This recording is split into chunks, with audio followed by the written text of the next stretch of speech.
नमस्कार। कभी सोचा है कि हमारी दुनिया की लय कौन तय करता है? मतलब हमारा दिन 24 घंटे का ही क्यों होता है? या फिर मौसम क्यों बदलते हैं? हाँ, और समुद्र की लहरें वो हर 12 घंटे में ऊपर नीचे क्यों होती हैं? बिल्कुल। आज हम इन्हीं कुछ अदृश्य नियमों और उस ब्रह्मांडीय नृत्य की पड़ताल कर रहे हैं जिसमें हमारा ग्रह पृथ्वी शामिल है। हाँ, हमारे पास कुछ नोट्स हैं जो भूगोल की इन बुनियादी बातों को खंगालते हैं और हम कोशिश करेंगे कि इनसे सबसे दिलचस्प बातें निकाल सकें। बिल्कुल। तो चलिए शुरू करते हैं पृथ्वी की सबसे बुनियादी पहचान से, उसके आकार से।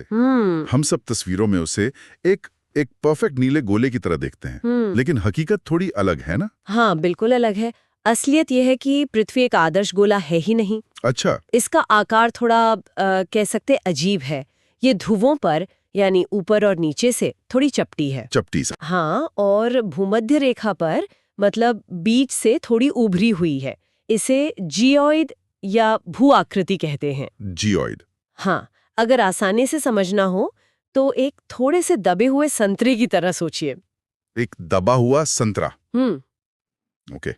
पर ऐसा क्यों है? मतलब ये परफेक्ट गोल क्यों नहीं है? इसका कारण है पृथ्वी का अपनी धुरी पर घूमना। अच्छा। घूमने से एक बल पैदा होता है, अपकेंद्रीय बल या सेंट्रीफ्यूगल फोर्स। Centrifugal force. हाँ, इसे ऐसे समझिए जैसे आप किसी गोल घूमने वाले झूले पर खड़े हैं। जितनी तेजी से झूला घूमेगा आपको उतना ही बाहर की तरफ खिंचाव महसूस होगा, है ना? हाँ, बिल्कुल। पृथ्वी के साथ भी ठीक यही होता है। वो इतनी तेजी से घूम रही है कि उसका बीच का हिस्सा यानी भूमध्य रेखा बाहर की ओर उभर गया है। ओ, तो ये वजह है। और इसी घूमने से दिन और रात होते हैं।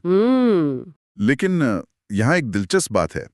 हम हमेशा कहते हैं कि एक दिन 24 घंटे का होता है, लेकिन इन नोट्स के हिसाब से पृथ्वी को एक चक्कर पूरा करने में 23 घंटे 56 मिनट और 4 सेकंड लगते हैं। सही। तो ये 4 मिनट कहाँ चले जाते हैं? क्या हमारी घड़ियां गलत हैं? नहीं नहीं, हमारी घड़ियां गलत नहीं है, बस वो दो अलग अलग चीजों को माप रही हैं। अच्छा। ये जो 23 घंटे 56 मिनट का समय है, ये पृथ्वी का तारों के हिसाब से एक पूरा चक्कर है। ठीक है। लेकिन इस दौरान पृथ्वी सूरज के चारों ओर अपनी कक्षा में भी थोड़ा आगे बढ़ जाती है। तो हमें सूरज को वापस आसमान में उसी जगह पर लाने के लिए थोड़ा सा और घूमना पड़ता है। और वो थोड़ा सा वही 4 मिनट है? बिल्कुल, उसी से हमारा 24 घंटे का सौर दिवस बनता है, जिसके हिसाब से हम अपना जीवन जीते हैं। वाह, तो हमारा पूरा दिन इस मामूली से समायोजन पे टिका है। हाँ।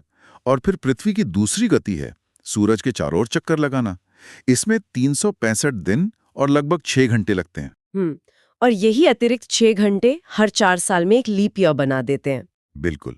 और इसी यात्रा में सबसे महत्वपूर्ण किरदार है पृथ्वी का 23.5 डिग्री का झुकाव। हाँ, ये झुकाव ही सब कुछ है।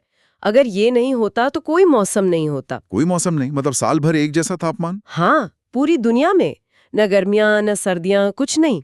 ये झुकाव ही तय करता है कि साल के किस हिस्से में कौन सा गोलार्ध सूरज की सीधी किरणों का सामना करेगा। तो नोट्स में उपसौर और अपसौर का जिक्र है, मतलब वो समय जब हम सूरज के सबसे पास और सबसे दूर होते हैं। हाँ, पेरीहेलियन और एपीहेलियन। मुझे हमेशा लगता था कि सर्दियां इसलिए होती हैं क्योंकि हम सूरज से दूर हो जाते हैं, लेकिन नोट्स के मुताबिक 3 जनवरी को जब हम सबसे करीब होते हैं तब यहाँ उत्तरी गोलार्ध में कड़ाके की ठंड पड़ती है। हाँ, ये तो बिल्कुल उल्टा है। ऐसा क्यों? ये एक बहुत बड़ी आम गलतफहमी है।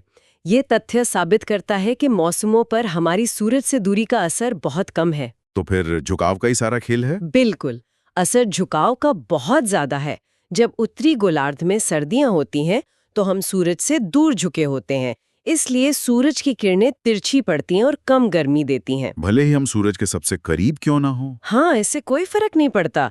ये दिखाता है कि कोण कितना महत्वपूर्ण है। और चांद के साथ भी कुछ ऐसा ही होता है, पास आना दूर जाना। हाँ, चांद की कक्षा भी अंडाकार है।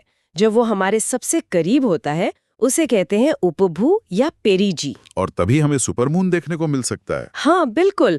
और जब वो सबसे दूर होता है तो उसे अपभू या एपोजी कहते हैं। ठीक है, तो इस झुकाव और इन गतियों ने हमारे ग्रह पर कुछ अदृश्य रेखाएं भी बना दी हैं, अक्षांश और देशांतर। हाँ, अक्षांश यानी लेटी हुई रेखाएं। और ये सिर्फ नक्शे पर नहीं है, मतलब? ये सीधे तौर पर पृथ्वी के झुकाव से जुड़ी हैं। 23.5 डिग्री उत्तर और दक्षिण में कर्क और मकर रेखाएं हैं। अच्छा, ये वही 23.5 डिग्री वाला झुकाव है। हाँ, ये वो सीमाएं हैं जहां तक सूरज सीधे सिर के ऊपर चमक सकता है। और आर्कटिक और अंटार्कटिक वृत्त वो 66.5 डिग्री पर हैं। ये उन क्षेत्रों को परिभाषित करते हैं जहां गर्मियों में 24 घंटे दिन और सर्दियों में 24 घंटे रात होती है। ये सब उसी एक झुकाव का नतीजा है। यहाँ एक आंकड़ा है कि 1 डिग्री अक्षांश लगभग 111 किलोमीटर के बराबर होता है। इसका असल दुनिया में क्या मतलब है? इसका मतलब है कि ये काल्पनिक रेखाएं असल में एक वास्तविक पैमाना देती हैं। जैसे मान लीजिए आप दिल्ली से चंडीगढ़ तक सीधी उत्तर दिशा में गाड़ी चलाते हैं, तो आप लगभग 2 डिग्री अक्षांश का अंतर तय करते हैं। अच्छा, तो इसका मतलब हुआ कि आपने लगभग 222 किलोमीटर की दूरी तय की है। ये इन रेखाओं को एक ठोस, समझने योग्य दूरी में बदल देता है। और देशांतर यानी खड़ी रेखाएं जो ध्रुवों पर मिलती हैं। हाँ, 2 देशांतर रेखाओं के बीच का जो हिस्सा है उसे गोर कहते हैं। ये तो मैंने पहली बार सुना है। हाँ, ये संतरे की फांक जैसा ही है। बिल्कुल। और इन सभी फांकों में सबसे महत्वपूर्ण है 0 डिग्री देशांतर यानी प्रधान मध्याह्न रेखा, जो लंदन के ग्रीनविच से होकर गुजरती है। हाँ, यह दुनिया का शुरुआती बिंदु है।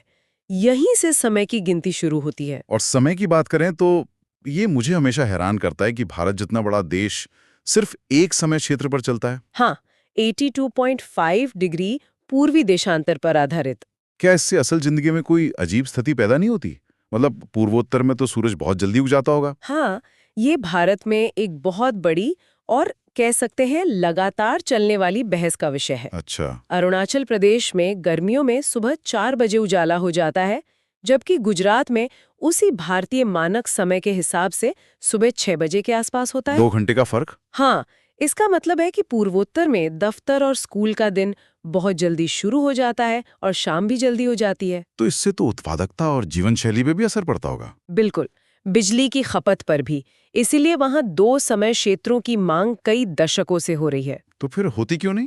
क्योंकि फिर प्रशासनिक चुनौतियां हैं। ट्रेनों का समय, बैंक का समय, राष्ट्रीय प्रसारण, इन सब में बहुत उलझन हो जाएगी। तो फिलहाल एक समय क्षेत्र प्रशासनिक रूप से आसान है। भले ही वो भौगोलिक वास्तविकता को पूरी तरह न दर्शाता हो। सही कहा। खैर, पृथ्वी का यही झुकाव और कक्षा हमें सिर्फ समय क्षेत्र ही नहीं बल्कि साल के कुछ खास दिन भी देता है, अयनांत और विषुव। हाँ, सोल्स्टिस और इक्विनॉक्स। 21 जून ग्रीष्म अयनांत, जब उत्तरी गोलार्ध सूरज की ओर सबसे ज्यादा झुका होता है। और हमें मिलता है साल का सबसे लंबा दिन। बिल्कुल। और 22 दिसंबर शीत अयनांत, जब हम सबसे दूर झुके होते हैं और हमें सबसे छोटा दिन और सबसे लंबी रात मिलती है। और बीच में 21 मार्च और 23 सितंबर को विषुव होते हैं। विषुव यानी समान रात। इन दिनों पर दिन और रात लगभग बराबर होते हैं, क्योंकि झुकाव ना तो सूरज की ओर होता है ना उससे दूर। नोट्स में एक बड़ा शानदार शब्द है युति व्युति या सिजीगी। हाँ, सुनने में मुश्किल लगता है। हाँ, पर इसका मतलब बहुत सरल है ना? बिल्कुल। सीधे शब्दों में कहें तो ये ब्रह्मांड का एक लाइन में खड़े हो जाओ वाला पल है। मतलब जब सूर्य, पृथ्वी और चंद्रमा एक सीधी रेखा में आ जाते हैं। हाँ, और इसी लाइनअप के कारण हमें ग्रहण जैसी दिलचस्प घटनाएं देखने को मिलती है। सूर्य ग्रहण जब चंद्रमा बीच में आ जाता है, और चंद्र ग्रहण जब पृथ्वी बीच में आ जाती है। मुझे चंद्र ग्रहण के दौरान दिखने वाला ब्लड मून या लाल चांद हमेशा रहस्यमय लगता है। वो लाल ही क्यों होता है? इसका विज्ञान बहुत खूबसूरत है। देखिए, जब पृथ्वी सूर्य के प्रकाश को सीधे चंद्रमा तक पहुंचने से रोकती है, हाँ, तो कुछ प्रकाश पृथ्वी के वायुमंडल के किनारों से होकर गुजरता है। हमारा वायुमंडल एक फिल्टर की तरह काम करता है। फिल्टर? हाँ, ये नीले और हरे रंग के प्रकाश को बिखेर देता है, लेकिन लाल रंग के प्रकाश को गुजरने देता है ओ, और उसे थोड़ा मोड़कर चांद पर फेंक देता है। असल में उस समय हम चांद पर दुनिया भर के सूर्योदय और सूर्यास्त का लाल प्रकाश एक साथ देख रहे होते हैं। वाह, ये तो बहुत काव्यात्मक है ना? अच्छा, सुपरमून की बात करें तो क्या ये वाकई में उतना बड़ा दिखता है जितना लोग कहते हैं? मुझे कभी बहुत ज्यादा फर्क महसूस नहीं हुआ। ये एक आम अनुभव है। ये थोड़ा मनोवैज्ञानिक भी है। मतलब? सुपरमून तब होता है जब पूर्णिमा के दिन चांद अपनी कक्षा में पृथ्वी के सबसे करीब यानी उपभू पर होता है। ये सामान्य पूर्णिमा से लगभग 14% बड़ा और 30% चमकीला होता है। तो फर्क तो है। हाँ, पर बिना किसी तुलना के आसमान में इस अंतर को पकड़ना मुश्किल है। अगर आप एक सामान्य पूर्णिमा और सुपर मून की तस्वीरें साथ साथ देखें तो फर्क साफ दिखेगा। अच्छा, लेकिन हाँ, इसका ज्वार भाटे पर निश्चित रूप से थोड़ा अधिक प्रभाव पड़ता है। तो चलिए आखिर में ज्वार भाटे पर आते हैं। समुद्र का लयबद्ध तरीके से चढ़ना और उतरना। हाँ, जो चांद और सूरज के गुरुत्वाकर्षण से होता है। आप इसे गुरुत्वाकर्षण की रस्साकशी के खेल की तरह सोच सकते हैं। रस्साकशी। हाँ, चंद्रमा अपनी रस्सी यानी गुरुत्वाकर्षण से पृथ्वी के महासागरों को अपनी ओर खींच रहा है। सूर्य भी खींच रहा है, लेकिन वो बहुत दूर है, तो उसकी पकड़ थोड़ी कमजोर है। तो वृहद ज्वार या स्प्रिंग टाइड क्या है? इसका वसंत के मौसम से कोई लेना देना नहीं है ना? नहीं, बिल्कुल नहीं। स्प्रिंग का मतलब यहाँ उछलना या उभरना है। अच्छा, ये तब होता है जब सूर्य, पृथ्वी और चंद्रमा एक ही आइन में होते हैं। सिजिगी वाली स्थिति में। बिल्कुल, अमावस्या और पूर्णिमा के दिन। इस स्थिति में सूर्य और चंद्रमा दोनों एक ही दिशा में खींचते हैं।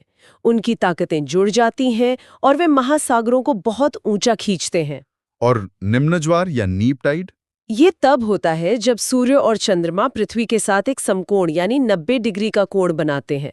अब वे अलग अलग दिशाओं में खींच रहे हैं। तो उनकी ताकतें एक दूसरे को थोड़ा रद्द कर देती हैं। हाँ, और हमें सामान्य से छोटे ज्वार मिलते हैं। और ये लय अविश्वसनीय रूप से नियमित है। दो उच्च ज्वार के बीच 12 घंटे 25 मिनट का समय।